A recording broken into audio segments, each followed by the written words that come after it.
Merci beaucoup, merci d'être là pour cette première table ronde dont l'intitulé Comment favoriser l'ancrage de la culture Lean dans le secteur de la construction. Je vais donner la parole tout de suite à nos invités pour se présenter brièvement, nom, prénom et d'où ils viennent, voilà tout simplement. Je commence par Thibaut. Donc, bonjour à tous, Thibaut Lantier. Donc moi je viens de Nantes et de la société Linov et aussi membre de l'association Lean Construction, et j'interviens à la fois en accompagnement maître d'ouvrage et d'entreprise dans la démarche Lean. Merci. Bonjour à toutes et à tous. Donc moi je suis Inde Brilé-Laouzi, je suis professeure des universités à l'université de Lorraine et je m'intéresse, en fait je viens plutôt du génie informatique, génie industriel. Depuis maintenant quelques années, je m'intéresse à la rénovation ou la massification de la rénovation par deux leviers, le numérique et le hors-site. Arthur Montier, Dassault Systèmes. Je ne vais pas revenir sur l'histoire de Dassault Systèmes, je pense que Eric l'a très bien fait tout à l'heure.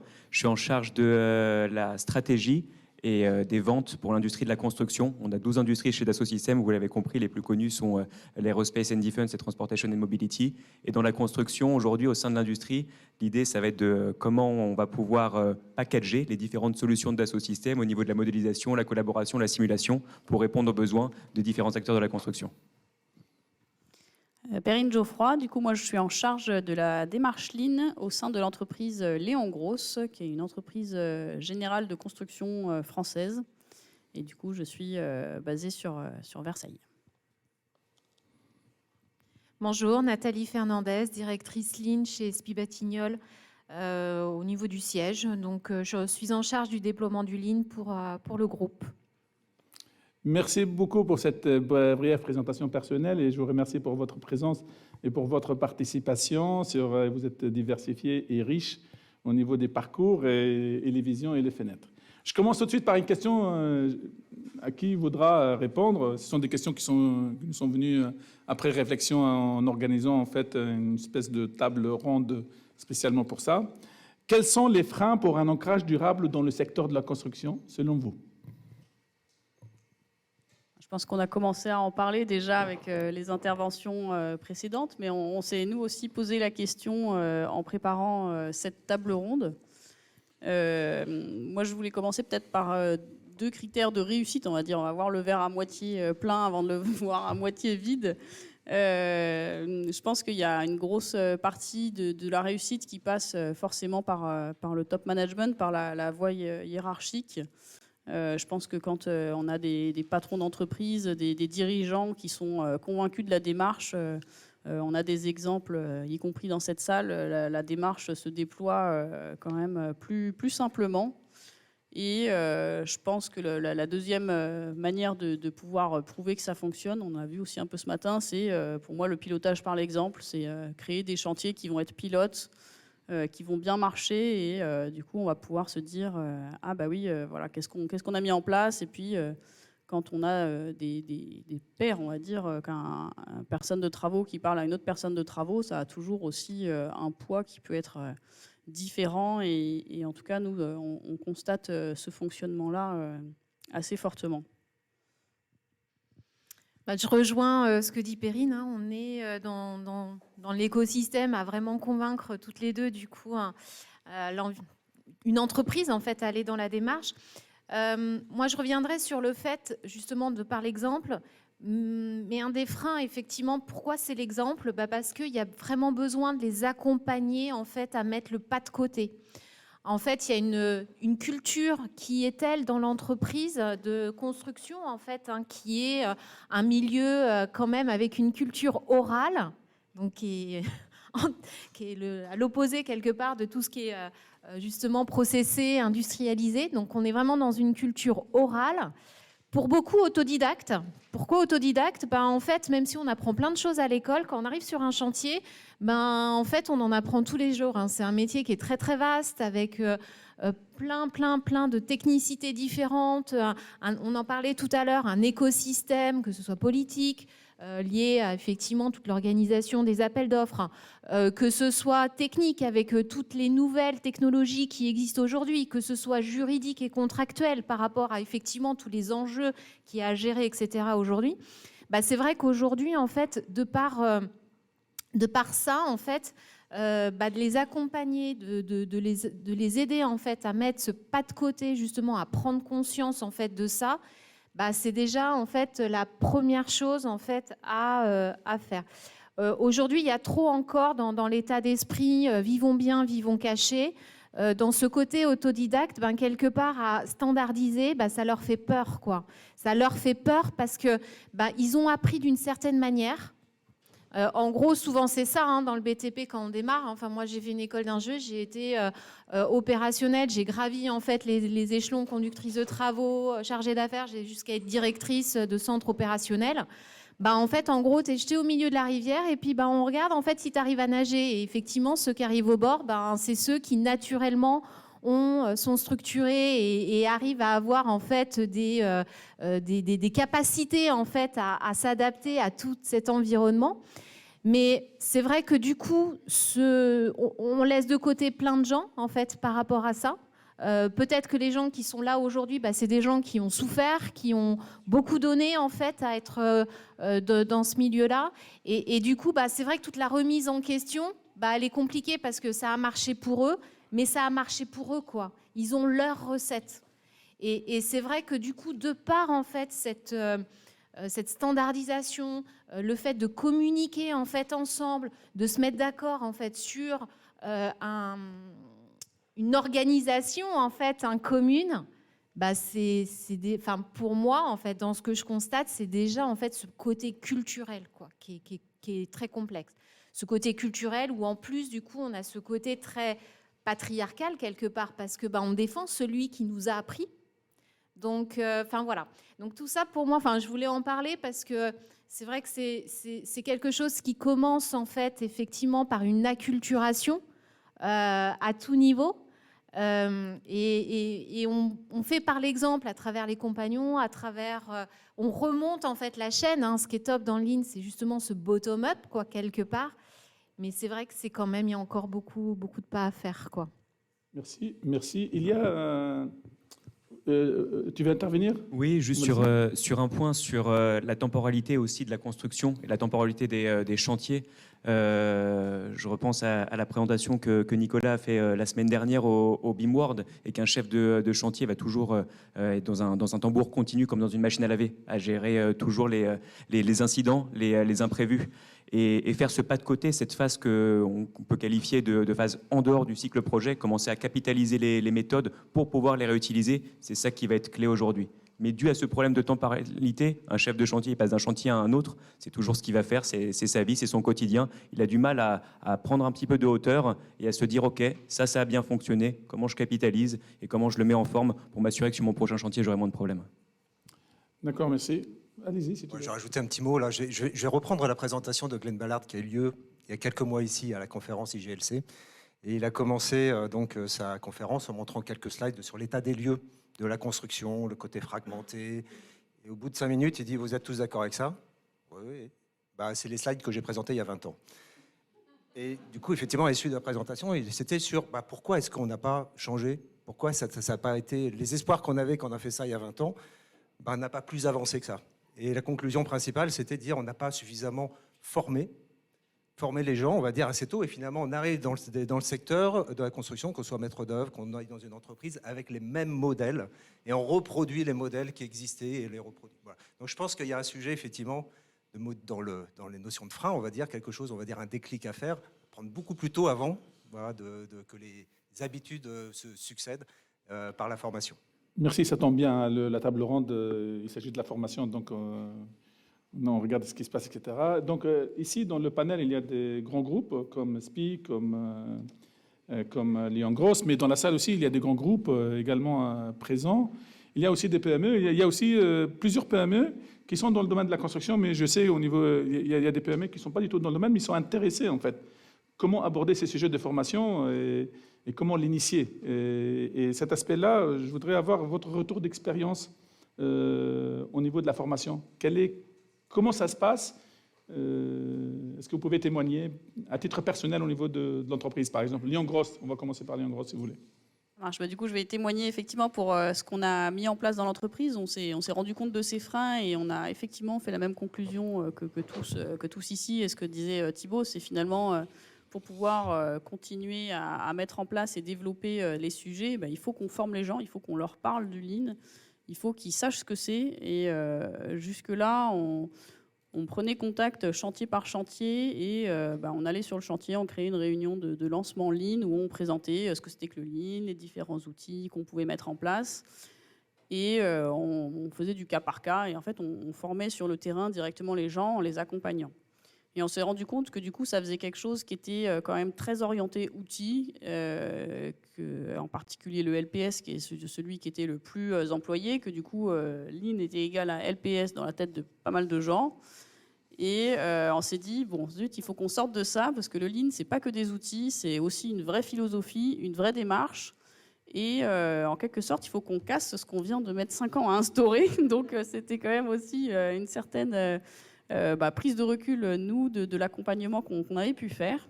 Donc, on garde quand même toujours cet accompagnement-là chantier qui, pour moi, est vraiment quelque chose d'important. Enfin, chantier d'ailleurs, et même service, parce que du coup, on étend les outils du Lean pour processer justement à la fois la partie chantier et puis l'amont, tout ce qui tourne autour. Mais du coup, on a aussi créé des modules de formation qui sont aujourd'hui dispensés en e-learning sur qu'est-ce que le Lean, qu'est-ce que la démarche Lean, quels sont les grands principes, de quoi on parle. Et la conclusion, c'est le Lean, c'est pas que des post-it, parce que souvent les gens ils disent ah oui, c'est le truc des post-it, on colle au mur là avec les sous-traitants. Oui, il y a ça, mais c'est pas que ça le Lean. Et du coup, on a ce module-là qu'on pousse. On essaye de beaucoup plus informer les personnes. Et on a créé, par exemple, aussi une communauté de relais, donc des personnes qui... on a senti qu'ils avaient un attrait particulier pour la démarche. Et donc, on leur pousse aussi des sujets qui vont beaucoup plus loin que ce qu'on peut faire sur les chantiers. Et donc, du coup... Ça a démarré récemment, mais du coup, on espère vraiment pouvoir s'appuyer sur ces relais-là pour les faire monter en compétences, leur montrer ce qu'on peut faire d'autre, et donc de refaire un pilotage par l'exemple, mais pas seulement j'ai mis en place du LPS sur mon chantier, mais je suis allé plus loin, voilà comment j'ai pu exploiter les concepts du Lean.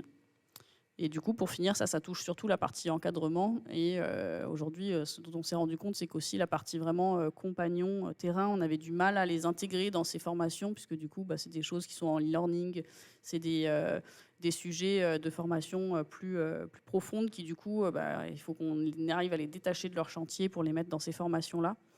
Donc, c'est pas forcément évident et on est en train de regarder pour développer un serious game, justement, qui touche les compagnons pour vraiment leur faire comprendre les principes du Lean de manière ludique, simple, dans quelque chose qui leur parle, quoi.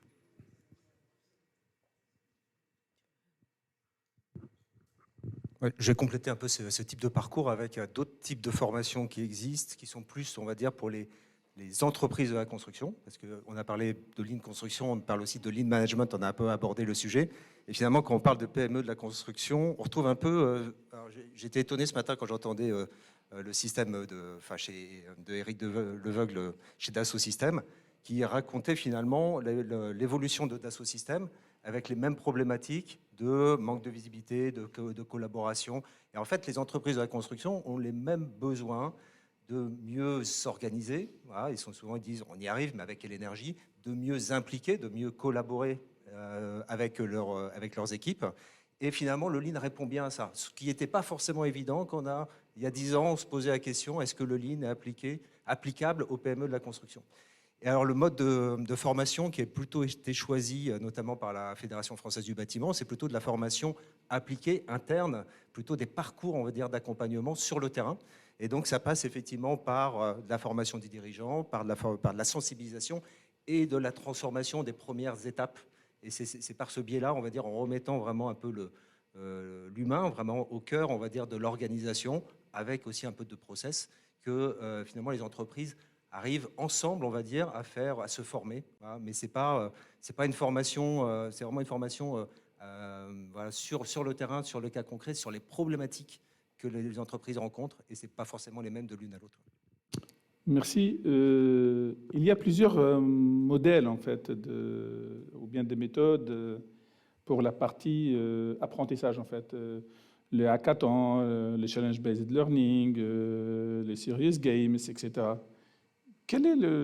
comment ça se passe? Quel est votre retour? On commence par Inde peut-être. Oui, merci Zoubir. Je suis vraiment ravie qu'on mette la formation un petit peu au centre de cette table ronde, parce que je dirais qu'aujourd'hui, la formation, c'est l'investissement qu'une entreprise fait pour ses hommes et ses femmes. C'est ça qui est important. Et on l'oublie souvent parce que quand on regarde toutes les approches finalement d'excellence opérationnelle, il y a ce pilier qui s'appelle le JIDOKA, l'autonomation, ce pilier qui s'appelle, je dirais, le respect finalement des collaborateurs, etc. Et globalement, malheureusement, ce qu'on voit, on voit le pilier plutôt productivité, etc. Donc c'est pour ça que je suis vraiment ravie qu'on revienne sur ce point qui, pour moi, est essentiel. L'autre élément, c'est que quand on prend le Shingo modèle, par exemple, il y a 3 principes. Et dans le premier principe, c'est que les bons résultats viennent avec les bons comportements. Et pour avoir les bons comportements, on ne peut pas former que les responsables et les leaders. Ça veut dire qu'il faut vraiment qu'on descende au niveau des compagnons, au niveau des opérateurs, et ça, pour moi, c'est un vrai enjeu. On ne peut pas parler d'une culture si finalement ça reste réservé, on va dire, à un pool de collaborateurs. Donc ça, c'est très bien. Et c'est vrai que le Serious Game, c'est quand même un bon moyen. Nous, quand on a commencé à s'intéresser à la formation dans mon école, justement, sur cette approche Lean Construction, eh ben, on a regardé. Enseigner le principe, des fois, c'est difficile, parce que dans un amphi, et parler des principes, on peut en parler longtemps. Le problème, c'est comment on crée, en fait, ces principes-là. Et ce qu'on a essayé de faire, c'est ce qu'on appelle presque les classes inversées. Mais l'idée, c'est de commencer d'abord par le Serious Game. Comme ça, ils voient et rencontrent les problèmes. Et après, on donne la théorie. Et ça, je pense que c'est une bonne voie, en fait, pour aller plus loin. Et si je donne un autre modèle, moi, je viens du monde industriel avant d'être universitaire, et une entreprise qui a mis le Lean Six Sigma, qui est devenu un standard, en fait. Et dans ce standard-là, ils ont décliné de Master Black Belt jusqu'à ce qu'on appelle les fondamentaux Lean. Et les fondamentaux Lean, tous les compagnons, tous les opérateurs passaient par les fondamentaux Lean. Et je pense que c'est ça qui fait le succès de ce type d'approche. Qui veut intervenir sur les outils, les méthodes que vous... Ouais, juste, je reviens effectivement sur les Serious Games. Dans la culture dans la culture en fait de la construction, en fait, on voit ce qu'on fait. On est sur quelque chose. Toujours, ils sont sur quelque chose de concret, quoi. L'ouvrage, tous les problèmes techniques, en fait, ils se retrouvent à le voir, quoi. Donc c'est vrai que la complexité, c'est vraiment de passer en fait de la théorie à concrètement comment en fait on fait au quotidien sur le terrain. Et c'est vrai que ça, combien de fois on peut me dire non mais ta philosophie c'est bon, tu nous lâches avec ça. Soit en fait le lean c'est pour en fait des intellectuels, il faut aller en classe parce que c'est vrai que derrière c'est sûr que c'est technique, donc il faut apprendre certaines choses. Quand on fait une green belt, ça demande un certain temps et puis des techniques, etc. Ou soit, en fait, ils disent c'est infantilisant parce que c'est bon, tu nous fais écrire sur un post-it, etc.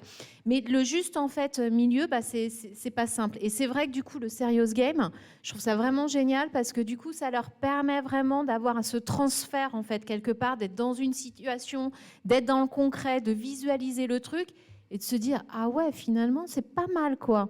Mais c'est vrai qu'en dehors de ça, voilà. Après, il faut qu'ils aient envie quand même de faire le truc, mais c'est pour ça que je reviens là-dessus parce que c'est vraiment pour moi clé dans effectivement le déploiement du Très bien. Est-ce que selon vous, il faut former que des ingénieurs ou bien il faut former aussi des techniciens? Est-ce qu'il faut aller jusqu'au lycée? Est-ce que, selon vous, à qui s'adressent ces formations? Et si on voudrait commencer, par exemple, je suis une entreprise je démarre par quoi? Et ne pas me dire je démarre tout en même temps. Commencer par au moins un choix. Alors, si je peux... Non, oui, bien sûr. Allez-y. Alors moi, en fait, dans l'entreprise, on a justement expérimenté ça, parce qu'on est un groupe, en fait, qui n'est pas du tout directif.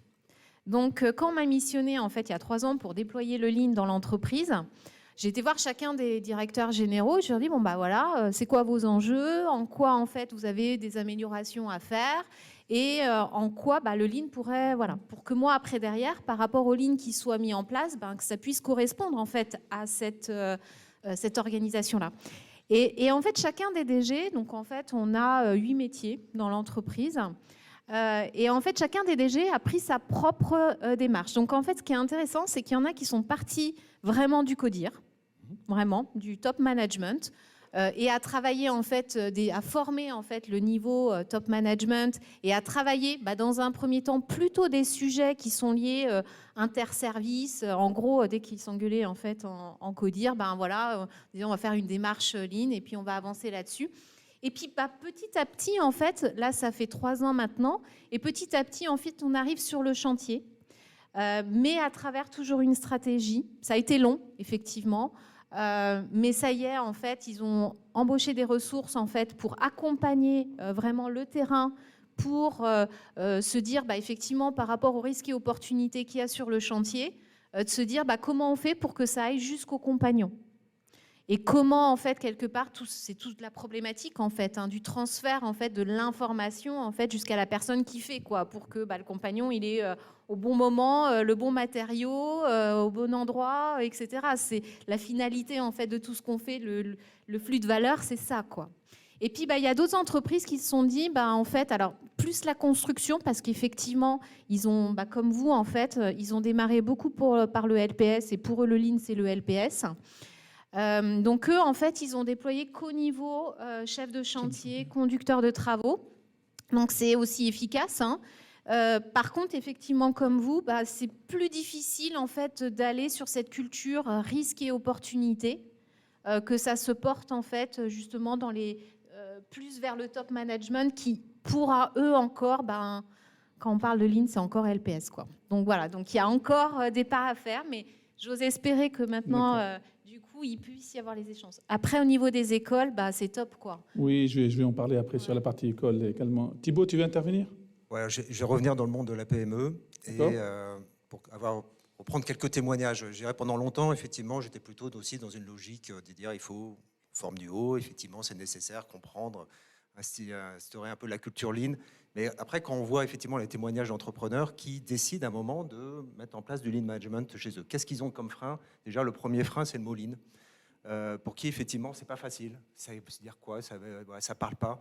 Et ce mot-là, effectivement, il n'est pas présent dans le vocabulaire, voire même, il peut être un peu négatif. Donc, et c'est vrai qu'ils aussi disent, mais pourquoi est-ce que vous n'intervenez pas déjà en CFA, ne serait-ce que pour que la culture comprenne. On a toujours ce problème de frein entre de positionnement, en fait, entre la direction et puis moi, quand je suis sur les chantiers, moi, je suis là pour exécuter, je ne suis pas là pour être, on va dire, dans la logique de performance, de collaboration dans l'entreprise.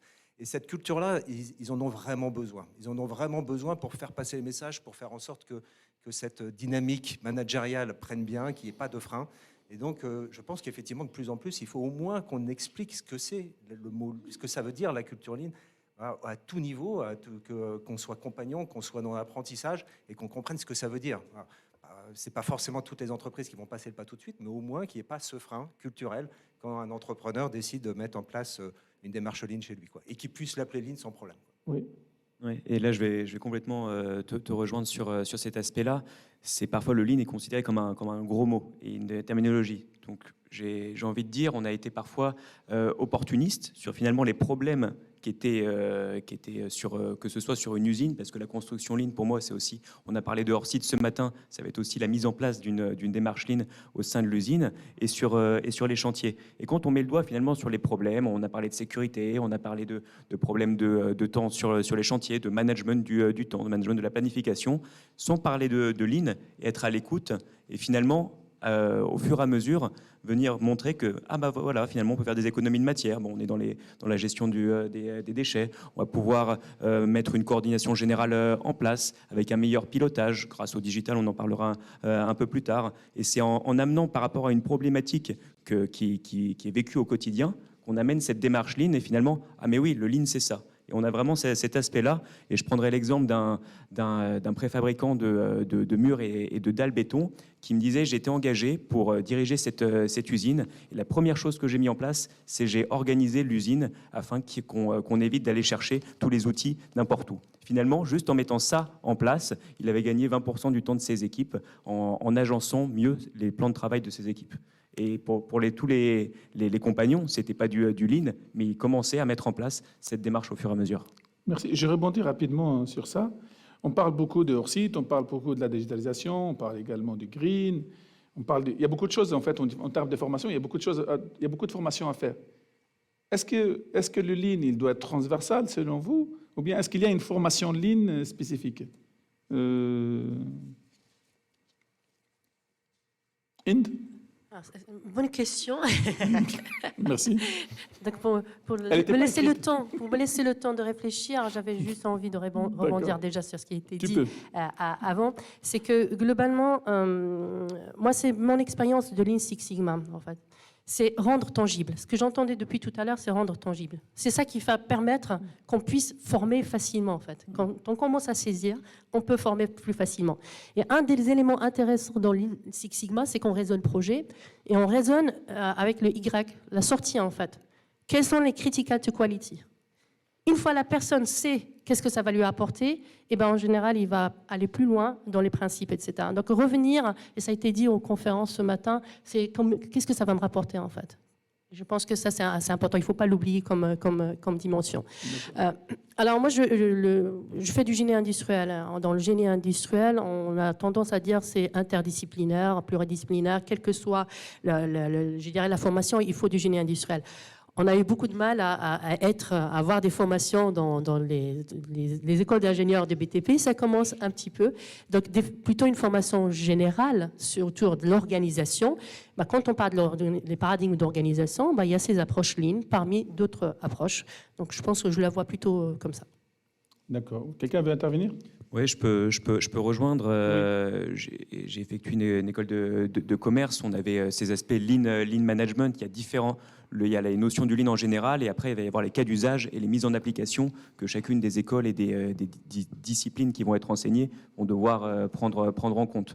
Mais pour moi, on a un lean classique avec certaines grandes références, et ensuite qui va être spécialisé selon les différents métiers et les différents modes de collaboration intermétiers. D'accord. Allez-y. Pour moi, en fait, le Lean, c'est beaucoup un savoir-être. Donc, en fait, peu importe, en fait, quelque part, on ne parle pas outils, en fait. Déjà, d'avoir le bon état d'esprit, de se dire qu'on parle plutôt en flux, que déjà, on se dit, c'est quoi la valeur, qu'on puisse arriver justement à se dire, à regarder différemment, en fait, les choses. Rien que ça, franchement, c'est déjà pas mal, quoi. Très bien. Thibaut, en un mot, peut-être? Allez-y. C'est un peu plus long. Je fais référence à deux actions régionales assez intéressantes qui ont eu lieu, pilotées par la CARSAT, une région Rhône-Alpes qui a été animée par IMA et une qu'on a animée, nous, en Pays de la Loire, pour faire collaborer les entreprises, maîtres d'ouvrage, maîtres d'œuvre, SPS, sur les problématiques de chantier et les solutions à apporter. Et dans les deux cas, en fait, il est ressorti un petit peu la même chose. Effectivement, le besoin de collaboration, et donc sur lesquels les méthodes Lean sur chantier sont parfaitement adaptées. Et l'autre problématique, c'est vraiment qui est ressorti, c'est les problèmes d'organisation logistique sur les chantiers. Et là, il y a un vrai problème, effectivement, de formation, de compétences. Alors, je ne parle pas des bureaux méthodes dans les entreprises générales, mais c'est souvent des formations internes qui ont lieu. Finalement, dans les parcours de formation, il y a rarement ce côté méthode d'organisation logistique, écrire une note d'organisation de chantier. Et ça, je pense que c'est des choses qui sont hyper importantes à intégrer, on va dire, en parallèle du Lean. Pour que le Lean fonctionne bien sur un chantier, il faut aussi qu'il y ait déjà une bonne organisation logistique. Tout à fait. Une question qui me vient à l'esprit, est-ce qu'il faut former le formateur?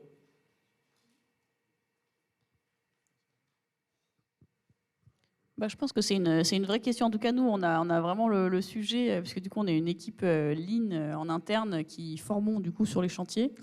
Et donc, il faut réussir à avoir des profils d'animateurs Lean construction. Et pour être tout à fait transparente, c'est assez compliqué. Soit on a des personnes qui viennent du Lean industriel et qu'il faut acculturer au domaine de la construction, ou alors des personnes de la construction à qui il faut casser un peu les modèles préconçus. Donc, c'est quelque chose qui est très complexe. Et aujourd'hui, dans les parcours, on se rend bien compte que ça manque de formation de formateurs en ligne construction. Et je pense que forcément le secteur n'est pas encore assez mature, je pense. On est en train déjà de former les futurs ingénieurs ou les futurs... C'était une réflexion qui m'est venue comme ça au niveau de la discussion et échange avec vous. Merci pour vraiment cette témoignage. Effectivement, moi du coup, j'ai dans mon équipe la moitié qui viennent du bâtiment et qu'on a formé au Lean, et l'autre moitié qui vient plutôt génie industriel, Lean, qu'on a formé au bâtiment. On est finalement assez complémentaires. Mais c'est vrai qu'à chaque fois, il faut repasser par une acculturation, une formation de ces personnes-là. Ouais. Tu veux intervenir? Oui, je vais Vas-y. rebondir juste sur former les formateurs. C'est vrai que c'est une question qui est très importante et c'est une question qu'on peut voir à plusieurs échelles. À l'échelle nationale, par exemple, à l'échelle même de la même entreprise, en fait. Parce que moi, j'avais beaucoup de débats à l'époque, maintenant que je suis plutôt universitaire, sur qu'est-ce qui a fait le succès des pratiques qu'on a dans l'industrie, dans le Six Sigma, parce qu'on ne s'intéressait pas beaucoup à l'époque en recherche de toutes ces méthodes. Et en fait, ce qui a fait le succès, c'est la structuration humaine qu'on met pour conduire cette amélioration. Et dans cette structuration humaine, eh ben, effectivement, on va avoir essayé la culture pour tout le monde. Et après, on va avoir les green belts qui va faire manager le projet. Et après, ce green belt, il sera formé par le black belt. Et le black belt, il sera formé par le master black belt, etc. Donc cette structure, c'est ce qui vraiment permet de faire qu'on arrive, que cette amélioration devient durable, ou l'approche devient durable. Oui, on a besoin de former les formateurs à l'échelle, on va dire, universitaire ou français, mais aussi parce que je ne pense pas non plus qu'on a une seule façon de former. Je pense que chaque entreprise doit s'approprier aussi sa propre formation. Donc, c'est de mettre en place une structure au sein de l'entreprise pour faire ce travail. D'accord. J'ajouterais effectivement, nous on est dans ce cas-là en fait aujourd'hui, où on est en train de professionnaliser vraiment ce métier qui est nouveau. Et ça, c'est maintenant, quoi, en fait. Hein. C'est vraiment... Très bien. J'ai prévu, en fait, du temps pour les échanges questions avec vous. Et donc, je vais essayer de récapituler le maximum possible des questions qui vous permettent, en fait, d'ouvrir. L'autre, il est important également au niveau des échanges. Une question sur la partie recherche. Quel est l'état de la recherche dans le domaine de Lean construction ou bien de la construction Lean, soit au niveau de l'entreprise qui fait de la recherche avec les partenaires académiques, soit l'académique là, du côté, par exemple, des Hind aujourd'hui, qu'est-ce qu'elle voit si elle avait fait, parce qu'il y a un groupe de travail dans l'Institut français de la construction Lean qui travaille sur la partie relation recherche, formation et industrie. Oui, effectivement, en fait, dans le cadre de ce GT, on a essayé de voir un petit peu l'état des lieux dans le monde académique en France, parce que on peut faire un état des lieux aujourd'hui avec les outils de l'IA, etc. On peut faire beaucoup d'analyses. Donc moi, j'ai fait une analyse très simple. J'ai mis juste le mot Lean et j'ai regardé sur la banque de thèses qu'on a en France, combien de thèses on a sur le Lean et le Lean construction. Sur le Lean, en sens général, on avait 600 thèses à peu près, ce qui est pas mal. Sur Lean construction, on avait 7 thèses. Donc on est à 2%. Donc il y a encore beaucoup de travail, en tout cas en France. Et c'est pour ça, moi, je suis ravie qu'on puisse être là et on a besoin de cette synergie. Donc, c'est pour ça que je profite, hein, c'est pas de teasing, synergie, on va dire, entreprise, recherche et formation, parce que c'est comme ça qu'on va essayer de former, par la recherche aussi, les prochains formateurs. D'accord. Est-ce que vous voulez intervenir sur ce sujet ou bien je passe à une autre question? Okay. Allez-y. Actuellement, on a en fait je ne sais plus comment on dit, il fait une thèse en fait en chiffres, c'est ça. C'est super intéressant en fait. Du coup, il est au sein de l'entreprise et il nous apporte énormément. Et du coup, en fait, on échange beaucoup en fait parce que c'est vrai que ça nous permet en fait d'avoir un pas en fait avant les autres. Enfin, je sais pas comment on dit. Et du coup, c'est super parce que alors, c'est encore intellectualisé, quoi, hein, c'est clair, mais par contre, on se rend compte, en fait, justement, construction 4.0, en fait, hein, justement, comment produire demain, tous les logiciels, etc., la continuité numérique, et c'est comment, en fait, quelque part, le Lean fluidifie, accompagne, en fait, quelque part, tout ça. Et, alors, lui, c'est pas spécifiquement Lean, il est dans l'industrialisation, par contre, il y a forcément cette dimension Lean qui est dedans et c'est hyper important, quoi. Merci pour ce témoignage. Effectivement, le dispositif CIFRE, c'est quand même un super dispositif. Ça permet finalement de faire de la recherche tout en étant ancré dans la réalité terrain.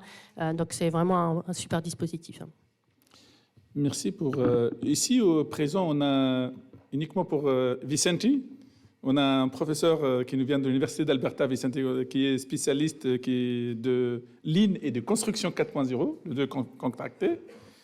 Can you present yourself in 2 minutes, please, Vicente? You are present here. Well, it's an honor to be here. Professor Vicente González,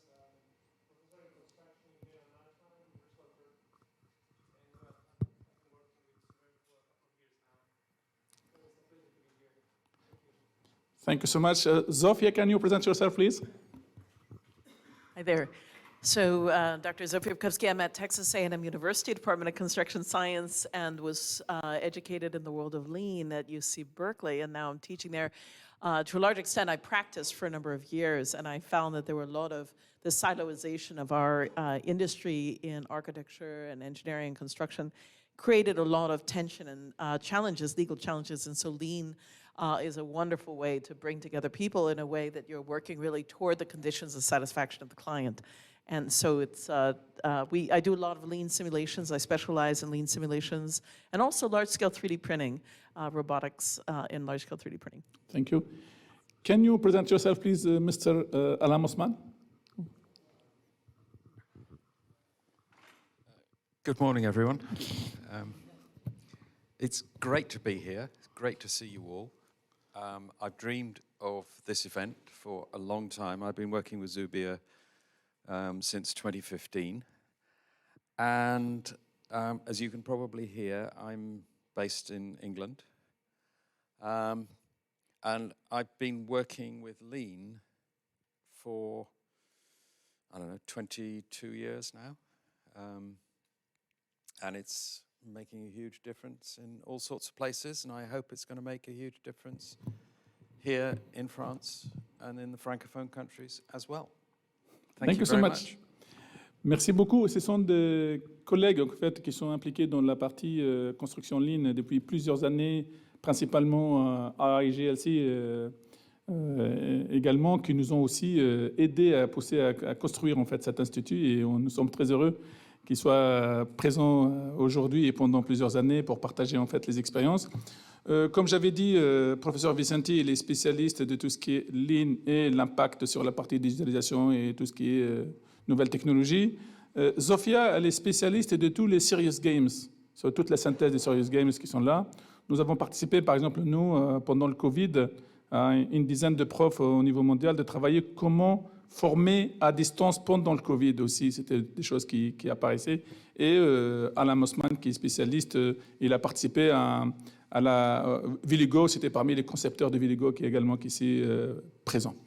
Et donc, la question qui revient, on va poser des questions pratiques pour aider les gens qui sont là pour dire « Tiens, j'ai appris quelque chose, un conseil, des choses comme ça. J'aimerais bien que vous donniez vos conseils personnels. » Dans la pyramide de l'apprentissage, dans la pyramide de la formation, il y a lire, 5%. Quand quelqu'un fait une conférence, vous retenez 5%. Quand vous voyez un film, vous retenez 10%. Quand vous voyez un film et vous lisez en même temps, c'est 30%. Quand vous faites une expérience, c'est 50%. Quand vous participez à un TP, c'est 50%. Mais quand vous faites le jeu lui-même, ça veut dire vous le pratiquez, vous faites l'expérience apprenante, vous apprenez 90%. Ça, c'est les courbes scientifiques de tout ce qui est comment on retient, qu'est-ce qu'on retient à la fin lors d'une formation. Si je suis un lambda présent ici, j'aimerais bien savoir quelle est la formation que vous conseillez, quel est le jeu que vous conseillez pour démarrer en fait une formation, selon vos initiatives personnelles, selon ce que vous avez vu, ce que vous savez. Comment vous conseillez chacun tout seul? Qu'est-ce que vous conseillez comme jeu? Oui, comme, ou bien méthode, ou bien formation. Oui, tout à fait. Sur cet aspect-là, pour ceux qui connaissent Dassault Systèmes, on met en place une transformation du monde de la construction avec une thématique qui est la productisation. Comment on passe d'une approche projet à une approche plus industrielle, à une approche produit. Donc, on a fait un jeu en place. En fait, nous, la stratégie, c'est d'assembler différentes briques, différentes interfaces, différents corps de métier. Et avec les équipes de Bouygues Construction, il y avait à peu près une centaine de compagnons. On aura dit, OK, vous avez les Lego, vous avez l'objectif, c'était refaire la maquette de Challenger, pour ceux qui connaissent le headquarter de Bouygues. Et donc, à une équipe, on avait donné les notices de montage, de façon donc générée digitalement et intelligemment grâce aux applications, et les autres ils avaient des instructions texte et le même nombre d'éléments de briques. Et ce qui s'est passé, c'est qu'à la fin de cet exercice, en une dizaine de minutes, une équipe avait réussi à construire Challenger avec les différentes briques, car il y avait cette notion de connexion entre les interfaces et les différents métiers, avec la mise en place de ce qu'on appelle des notices d'assemblage, donc générées digitalement grâce à la maquette, alors que les autres avaient à peine construit la moitié. Donc on a vraiment essayé d'utiliser le digital. C'est une transformation qu'on essaie de mettre en place. Donc il y a certains aspects qui peuvent paraître complexes. Et grâce à un exercice assez simple de briques, de Lego qu'on va assembler, et le digital a permis de créer ces notices et le process à mettre en place pour être sûr de la constructabilité de l'objet qui était là, qui était Challenger, ça a marché. Et ça a convaincu du coup toutes les équipes. Et ce jeu est réalisé dans les différentes BU de Bouygues aujourd'hui pour faire comprendre aux gens que si on réfléchit un peu plus en amont, on aura moins de problèmes sur le chantier. Très bien. Chacun, il donne son avis s'il a envie. Hein. Je pense que le concept du jeu du Lego, c'est effectivement quelque chose qui est bien appliqué. Nous, on utilise aussi en entreprise le Vilego, donc, dont tu as parlé et qu'Alan a développé. Je pense que c'est effectivement quelque chose. Le Lego, ça renvoie à la construction, mais ça renvoie plein d'autres messages en plus par rapport à la collaboration. On peut faire plein de choses avec les briques de couleurs, les différentes imbrications comme interface, comme disait Arthur.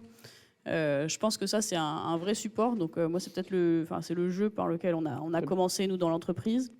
Et alors, le problème du Vilego, c'est que ça peut durer un peu longtemps. Et c'est vrai que nous, on a un petit jeu aussi pour juste faire comprendre le concept de collaboration, qui est le jeu de la balle. Donc, je pense que vous connaissez, qui est assez simple. On donne à l'équipe une balle et ils doivent se la faire passer. Enfin, en tout cas, que la balle touche les mains de tout le monde le plus rapidement possible.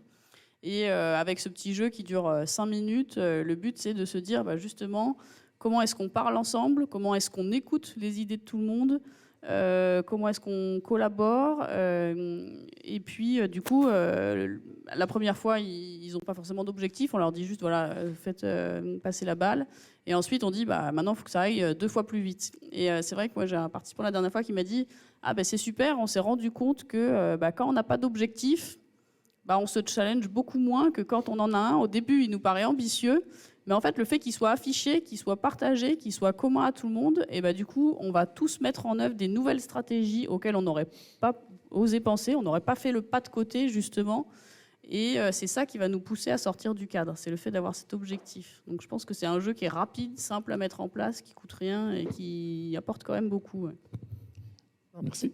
Juste rapidement, d'un point de vue académique, moi, je n'aime pas donner les noms, mais bon, je vais quand même me prononcer. Non, clairement, je vais donner juste par rapport à l'expérience qu'on a en formation donc à l'école du Bois à Épinal. On a 2 parcours. Un premier parcours, on a utilisé Vilego. Donc, c'est un parcours où il y a des architectes et nos ingénieurs.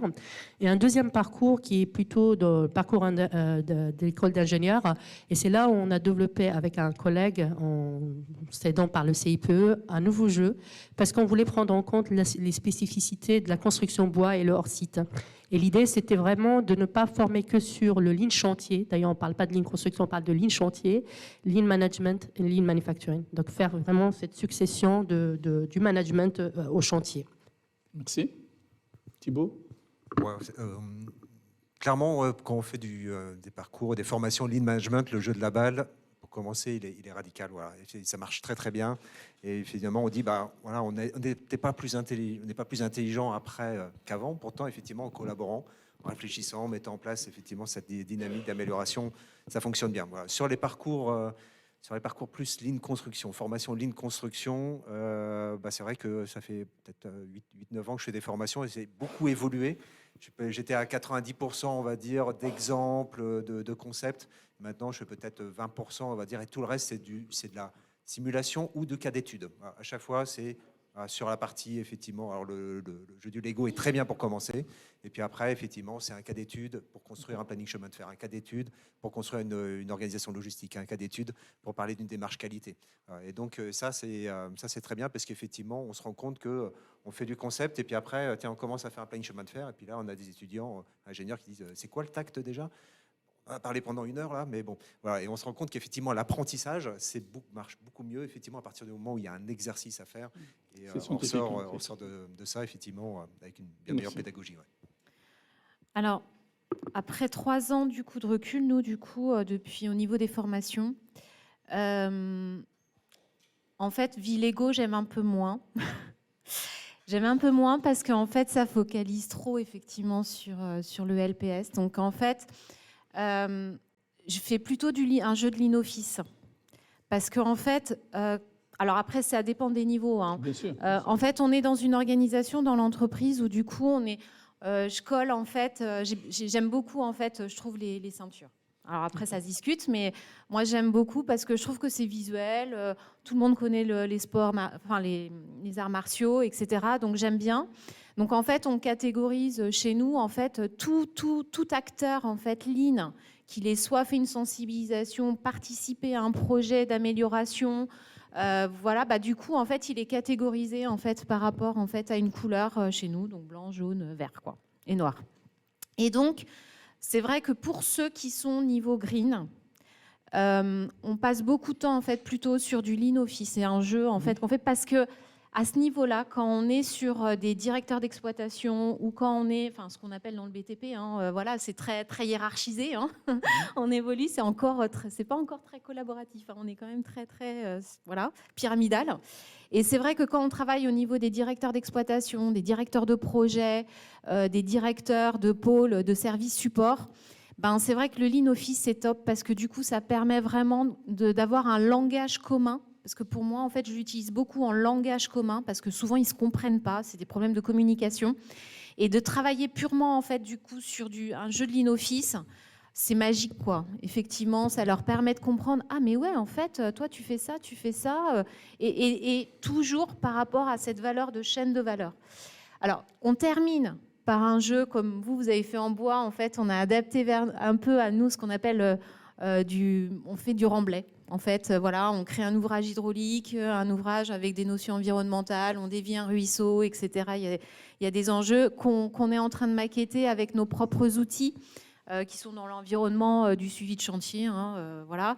Et du coup, on fait la maquette et justement, on utilise la digitalisation à travers l'optimisation en fait, de la réalisation de la maquette en les faisant faire avec des plans et puis ensuite avec l'aide des outils qui ont été choisis en fait, pour travailler. Mais on le fait vraiment tout en dernier pour qu'ils puissent vraiment, vraiment utiliser en fait, toutes les valeurs dans le jeu de rôle, de toutes les valeurs qu'on a apprises avant dans le cadre en fait, d'une session qui dure sur 3 mois. Hein. Enfin, une green belt, c'est assez long et vraiment au dernier module, quoi, tout à la fin. Merci beaucoup pour ce témoignage et pour vos témoignages tous et vos conseils.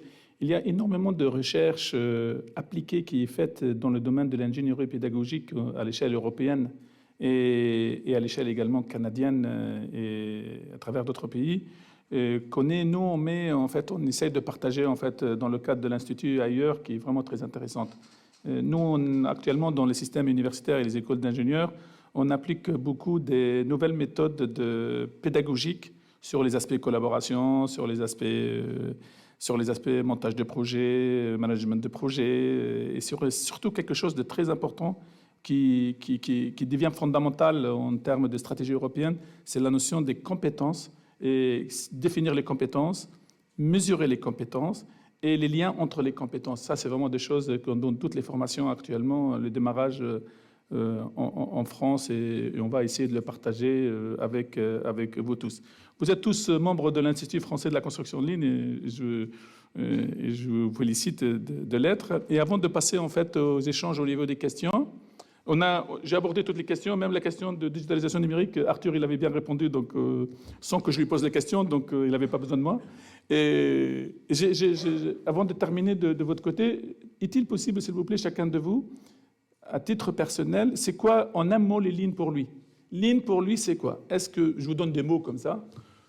Collaboration, flux, valeur, client, optimisation, performance, respect, modestie.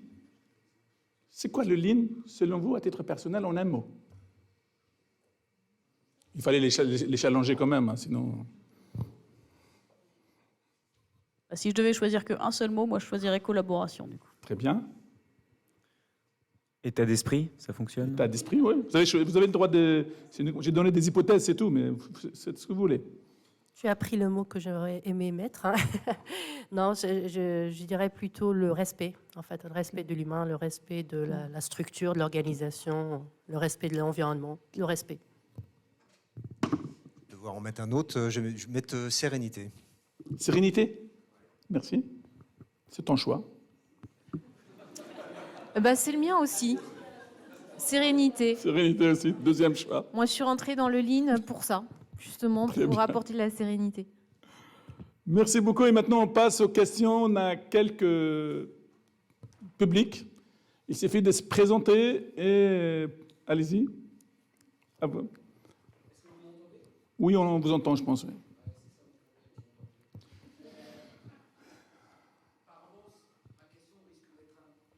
Question risque d'être un tout petit peu provocateur et je m'en excuse par avance. Pour mémoire, en moyenne, quel est le pourcentage de collaborateurs qui travaillent sur un chantier qui ne sont pas des salariés de l'entreprise qui a la maîtrise d'œuvre du dit chantier?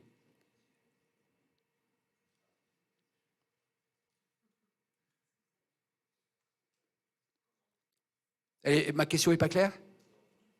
Mais on n'a pas forcément le chiffre en tête, mais beaucoup. 70? Toutes les personnes 70, qui font 80? pas partie de SPI Batignolles sur les chantiers qui sont... Il y a tous les sous-traitants, corps d'État. Quand il y a une maîtrise d'œuvre, généralement, c'est des corps d'État séparés, donc zéro. Donc zéro. Ceux qui travaillent sur le chantier ne font pas partie de la même entreprise que celui qui assure la maîtrise d'œuvre. Donc c'est zéro. C'est mon... Voilà. Bah non, sauf si c'est une entreprise. Non, c'est l'inverse. Ce À sont- moins que ma question ait été mal formulée, c'est donc 100%, l'inverse. effectivement. Là où je veux en venir, c'est la chose suivante. Tout ce dont on est en train de parler, à rapport à la culture d'entreprise, le mindset, c'est transformationnel, on met en place des processus qui sont plus ou moins standardisés, appliqués, blablabla. Comment, moi, en tant qu'ayant contribué à différents environnements, j'arrive pas à imaginer comment on arrive à faire ça par toute une chaîne de sous-traitance dès lors qu'elle a atteint de tels pourcentages. J'y arrive pas. Et on n'en a pas parlé une seule fois depuis le début de la matinée, me semble-t-il.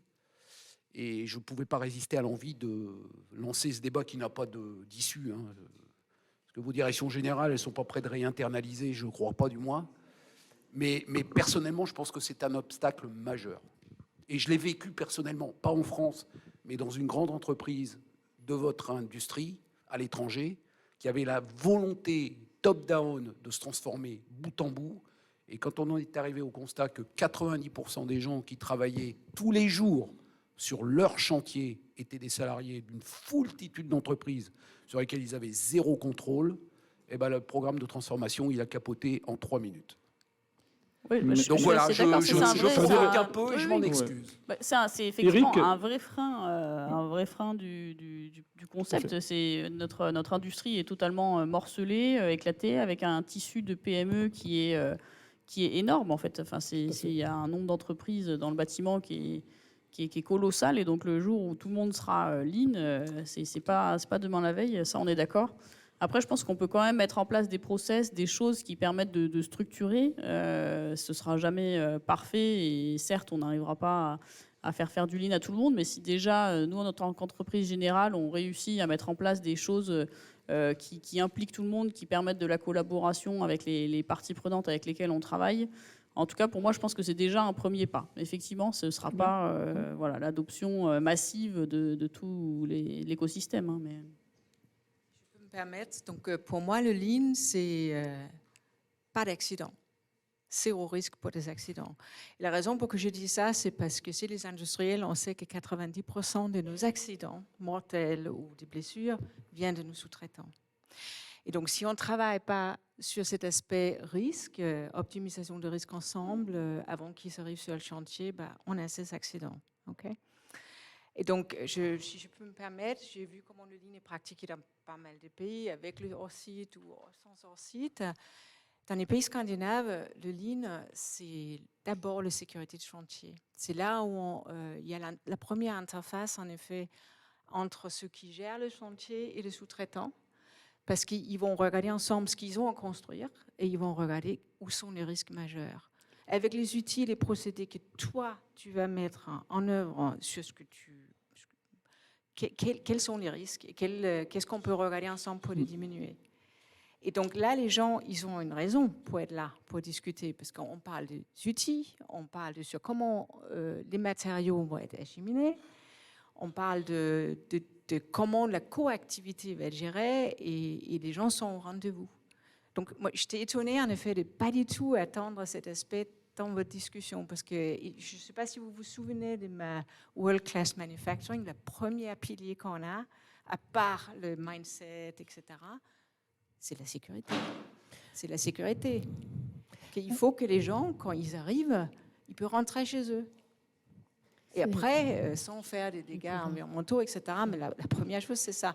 Et donc, la construction, à part d'être super polluant, crée plus de invalides, plus d'orphelins que la guerre. Je pense que là, il faut vraiment que les gens soient conscients qu'il y a un méga éléphant dans la pièce. Et donc, une très, très bonne raison pour faire du lean. Je vais répondre un petit peu aux deux commentaires. Je suis complètement d'accord. La notion, quand j'ai parlé de respect, le respect des humains et qui sont dans cette entreprise, ça part aussi par la sécurité des humains, etc. Et globalement, la plupart des grandes entreprises qui ont mis le Lean Six Sigma, etc., il y a le safety. On commence toujours par le safety, quel est le mot safety, etc. Donc ça, c'est très bien. On voit que dans une table ronde, c'est difficile de voir toutes les facettes, et c'est bien qu'il y ait des interventions comme ça pour permettre aussi de mettre en lumière aussi des éléments importants. Je reviens sur votre commentaire au départ sur la collaboration, en fait. La notion derrière.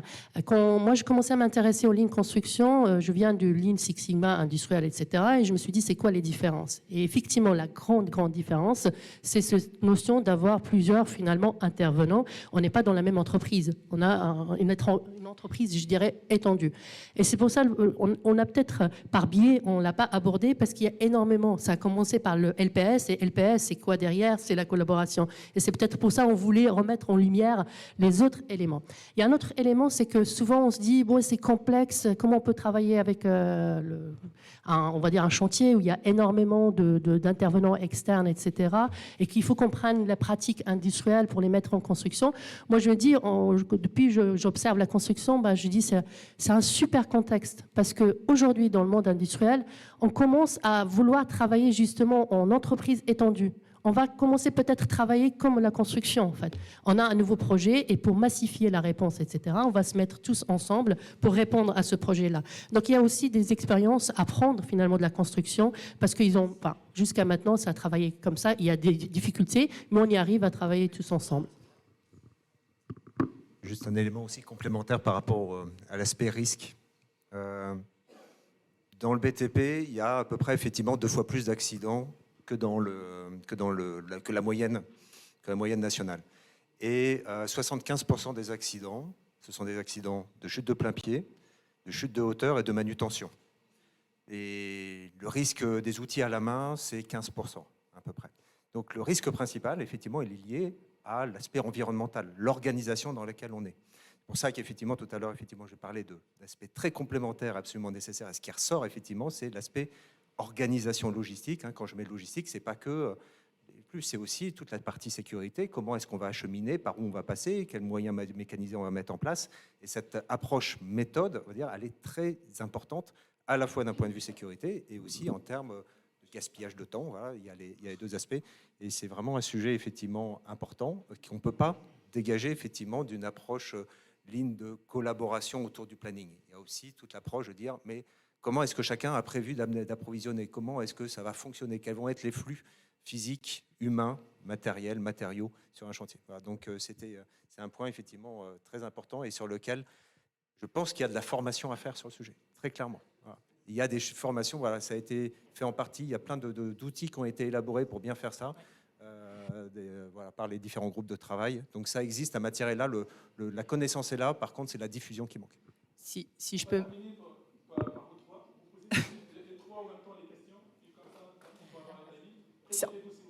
Alors, Emeline Gillan, je suis consultante en Lean et j'étais auparavant opérationnelle dans la construction. Donc, c'est parce que j'y ai cru sur mes chantiers qu'aujourd'hui j'ai changé. Voilà. Et c'est en fait un point que je voudrais rappeler, c'est que le lean, c'est pas la perfection du premier coup. On vise pas tout de suite 100%. Donc oui, c'est compliqué d'entraîner les sous-traitants. Mais si sur un chantier, on arrive déjà à en entraîner un ou deux et que ceux-là, on n'est pas obligé de les matraquer par du contractuel, c'est déjà ça de gagner en fait. Et c'est petit à petit qu'on y arrivera. Et c'est quelque chose qu'il faut garder à l'esprit, je pense, si on veut arriver à transformer le milieu du bâtiment au complet. Merci. Si vous pouvez donner le...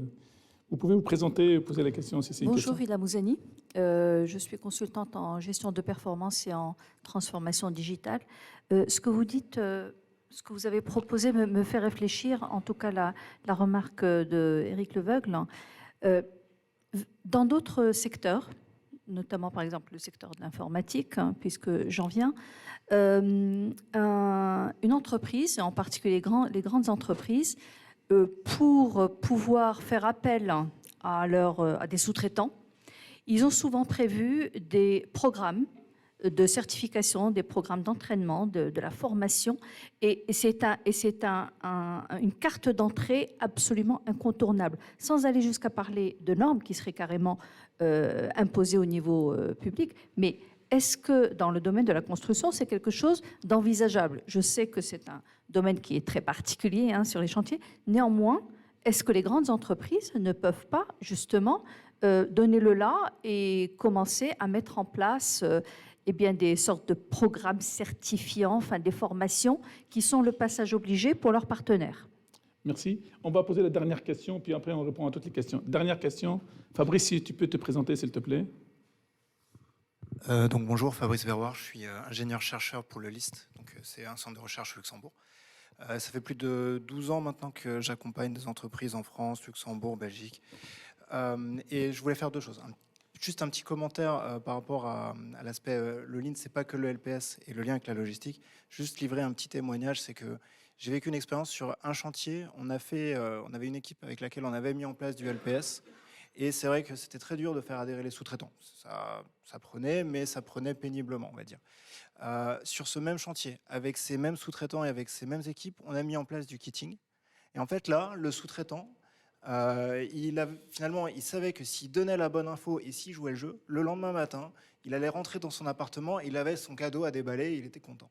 Et en fait, ce que je veux dire par là, c'est qu'effectivement, les sujets ne sont pas séparés. C'est apprendre, ce qui est toute la complexité de la réponse, bien sûr. Mais donc, du coup, ça veut dire qu'effectivement, parfois, il faut aller au bout du concept pour que vraiment ils voient l'intérêt et que voilà, ce soit tangible, concret, simple et que ce n'est pas que des concepts, du coup, parfois fument. Et donc, voilà, donc c'était vraiment ce témoignage-là. Et du coup, maintenant, ma question, ou un petit peu mon défi, on parle beaucoup dans le Lean de standards et de standardisation. Vous, en tant qu'entreprise générale, du coup, jusqu'où vous allez dans le standard?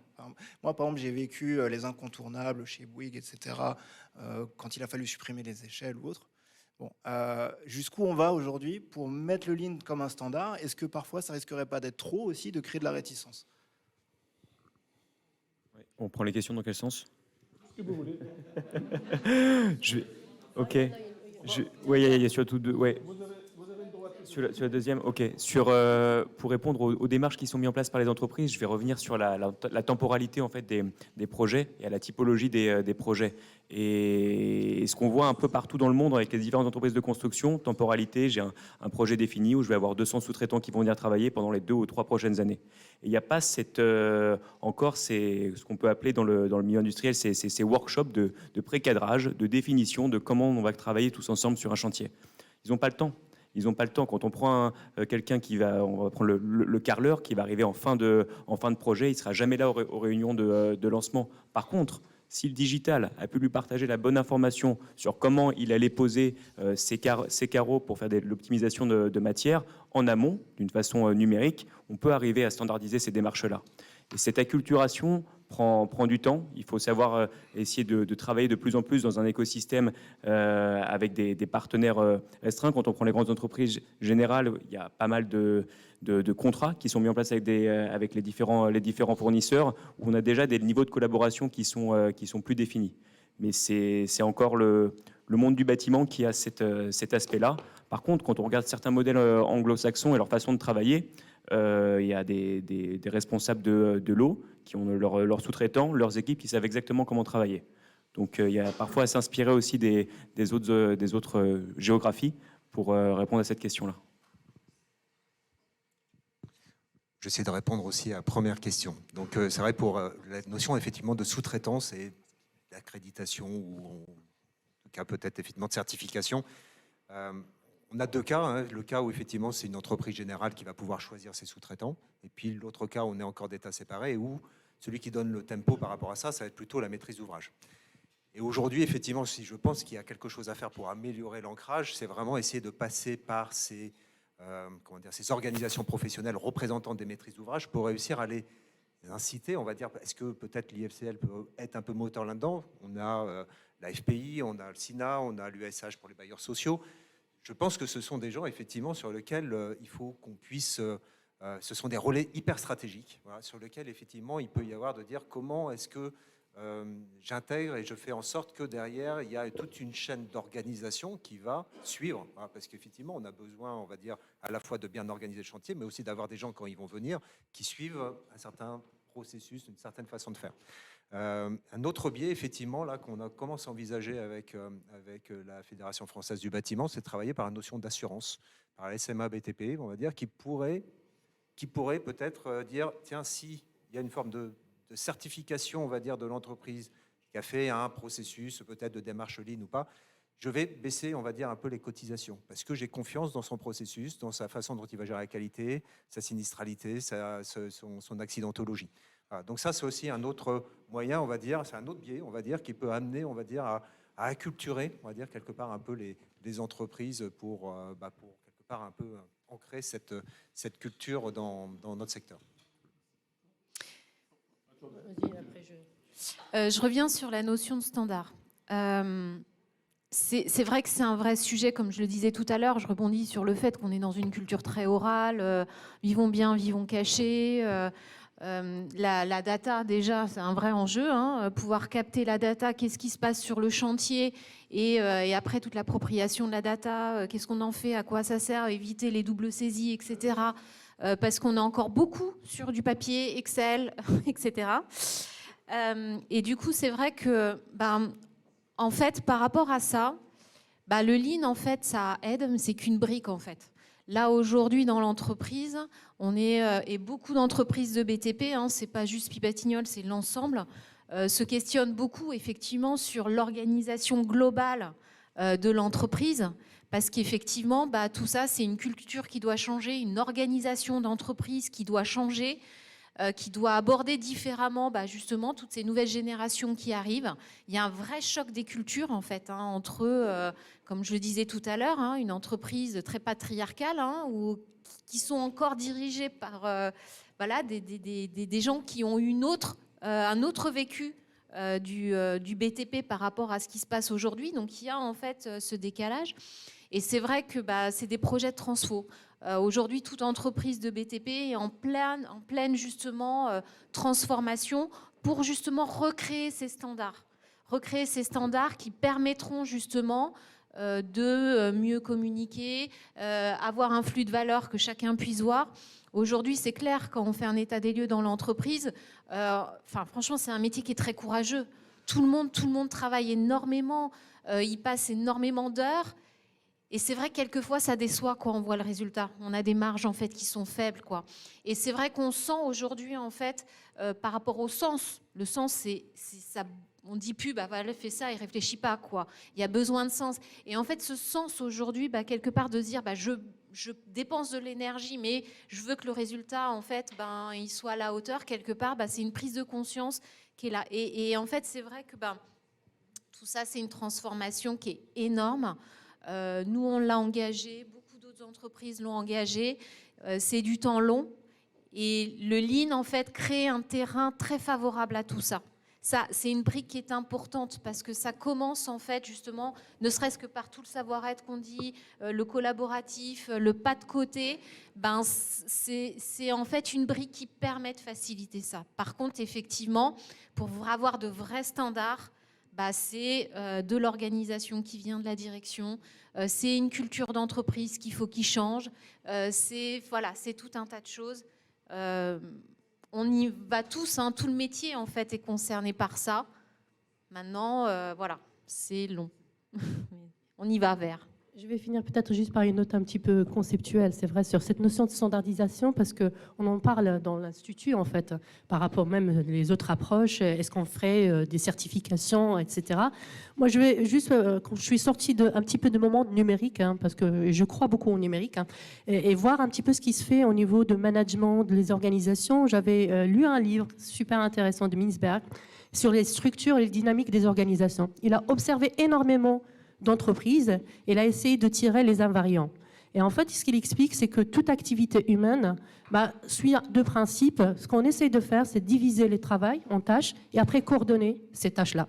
Et les mécanismes de coordination, selon la taille de l'entreprise, au début, c'est l'ajustement mutuel. Quand on est en famille, on va s'ajuster mutuellement. Mais plus on grandit, plus on a besoin de standards.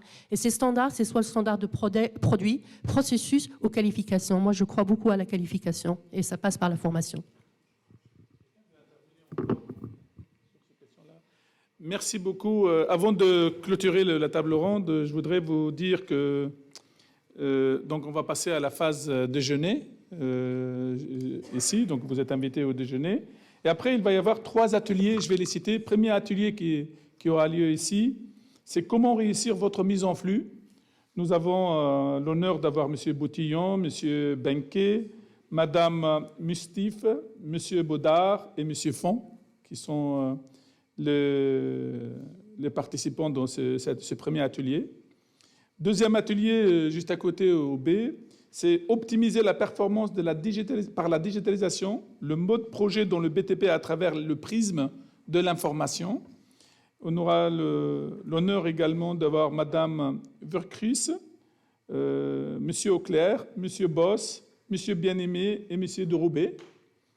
Et le troisième atelier également le titre, c'est améliorer la productivité matière grâce au lean management. Nous avons également l'honneur d'avoir Madame Muller, Madame Renard-Brazzi, Monsieur Berroir, Madame Karmaoui et Monsieur Ouchala. Avant tout, il faut s'inscrire en fait à la partie accueil. Il faut s'inscrire dans ces ateliers, s'il vous plaît. Et on vous invite à déjeuner. Je voulais vraiment que vous applaudissiez au maximum possible ce panel. Et bon appétit. Et enregistrez-vous, s'il vous plaît, dans les 3 ateliers. Il y a des personnes qui sont pour ça.